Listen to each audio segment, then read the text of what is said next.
Well, good morning, everybody. I am so happy to be here today and so thrilled to be able to swear in our new Secretary of Defense, and we are honored to have him. Now, before we do that, I have to say a few words of appreciation. First, of course, to the President of the United States for nominating a person who is respected and adored by the warfighters. This is the Secretary of Defense who will stand up for the men and women that we send overseas to fight our nation's wars. I think a lot of them feel that they haven't had somebody who's had their back. That will change because the President of the United States nominated this guy, and we are grateful to President Trump for doing so.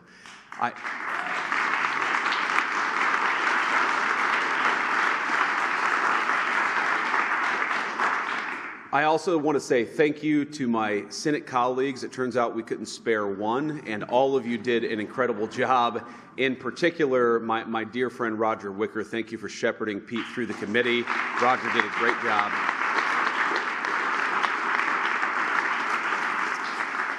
And in addition, all of the members of the Senate Armed Services Committee, who I know gave Pete the vetting and the hearing that he deserved, and I'm glad that we all ultimately decided that the President's nominee for Secretary of Defense ought to be our actual Secretary of Defense, and we're here today. I'm going to say one final thing. If you look at what has separated President Trump from so many of the people who came before him, it is the view that, number one, we should be sparing in how we deploy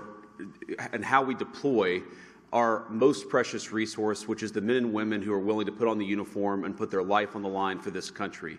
We shouldn't send them everywhere, but two, when we do send them anywhere, we ought to empower them with the tools necessary to fight and win quickly and come home afterwards. And that is what sets this administration apart, and that's what Pete Hegseth represents.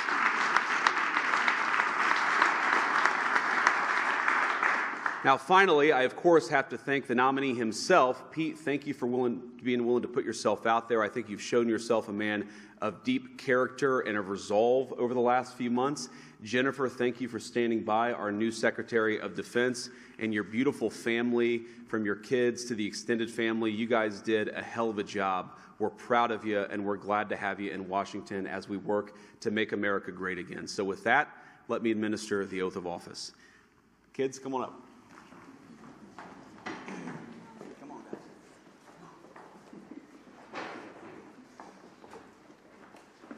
All right, put your hand on the Bible, raise your right hand, and repeat after me. I, Pete Hegseth. I, Pete Hegseth. Do solemnly swear. Do solemnly swear. That I will support and defend the Constitution of the United States. That I will support and defend the Constitution of the United States. Against all enemies, foreign and domestic. Against all enemies, foreign and domestic. That I will bear true faith and allegiance to the same. That I will bear true faith and allegiance to the same. That I take this obligation freely. That I take this obligation freely. Without any mental reservation or purpose of evasion. Without any mental reservation or purpose of evasion. And that I will well and faithfully discharge. And that I will well and faithfully discharge. The duties of the office on which I am about to enter. The duties of the office of which I am about to enter. So help you God. So help me God. Congratulations, Mr. Secretary.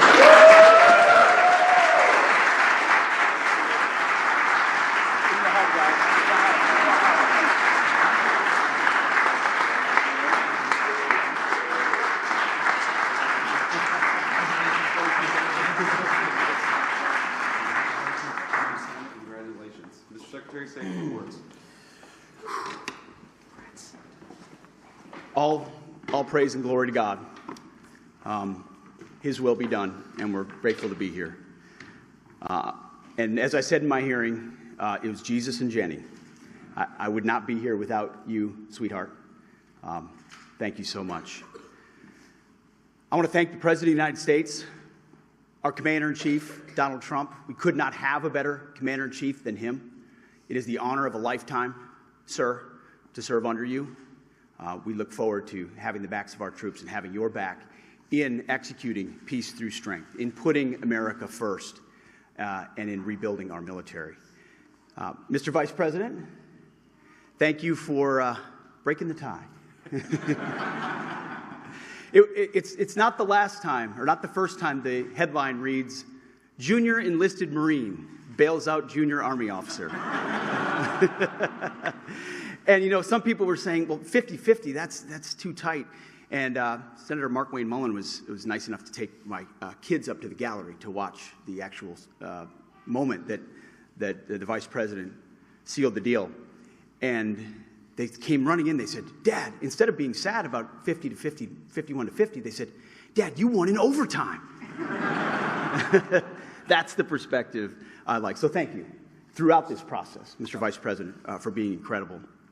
I also want to thank the chairman of the Senate Armed Services Committee. So many members of the Senate Armed Services Committee, we became fast friends in this process. The advice, the consent, the wisdom, the guidance. I look forward to working with all of you and other senators to ensure the Defense Department has what it needs, that our nation has what it needs, and that we're prepared to defend it in all moments.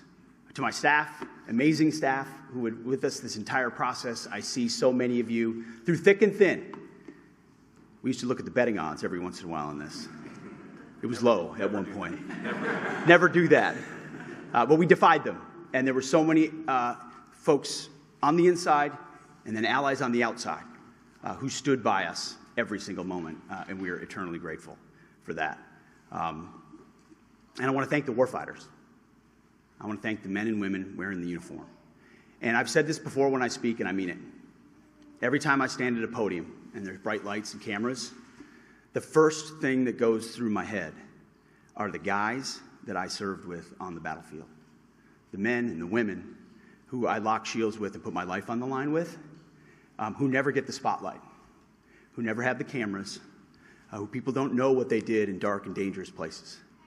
But I know. And at the Pentagon, we're going to remember and we're going to know. And we're going to think about those warriors with every single decision that we make. We will put America first. We will bring peace through strength. And the three principles I talked about are what we will bring to that Pentagon. Restore the warrior ethos in everything that we do. Rebuild our military. And reestablish deterrence. We don't want to fight wars. We want to deter them, as you said. And we want to end them responsibly. But if we need to fight them, we're going to bring overwhelming and decisive force to close with and destroy the enemy and bring our boys home.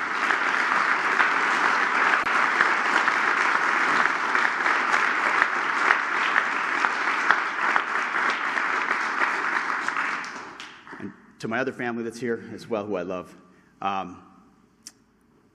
it's the honor of a lifetime. And I would be remiss if I didn't note one person in this room who doesn't expect to be recognized, but Captain Araujo is here. He was my company commander on my first deployment in Guantanamo Bay. He was there on June 3rd, 2003, when I first swore in as a second lieutenant at Princeton University, and he swore me in. And I wanted to make sure he was here today with me as well. Thank you very much, sir.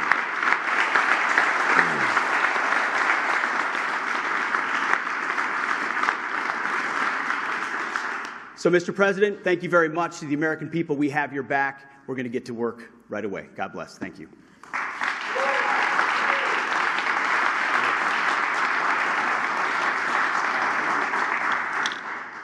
All right, I guess that's it. Any questions?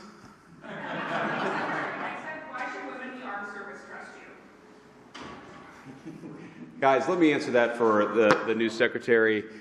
All people in our armed services should trust him because he looks out for them and he's going to fight for them. And he's going to make sure that we have the kind of military that we can all be proud in, that we can all be proud of, and that, again, when we send it to do a job, we do it well, we do it quickly, and then we get the hell out. And that's what Secretary Hegseth is going to bring to the Department of Defense. Anything else? Are you worried about any of the nominees coming really close to the line as we saw with Hegseth?